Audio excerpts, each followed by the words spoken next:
بسم اللہ الرحمن الرحیم۔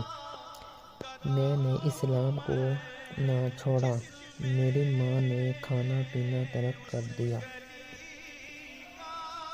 اور چاروں طرف سے لوگ مجھ پر آواز کہنے لگے کہ یہ اپنی ماں کا قاتل ہے۔ میرا بہت دل تنگ ہوا۔ میں نے اپنی والدہ کی خدمت میں بار بار عرض کیا،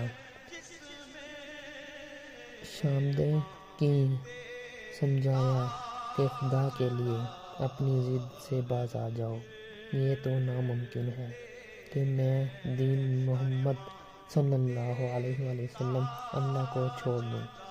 اس بحث و تمہید میں میری والدہ پر 3 دن کا فاقہ گزر گیا اور ان کی حالت بہت ہی خراب ہو گئی، تو میں نے ان کے پاس گیا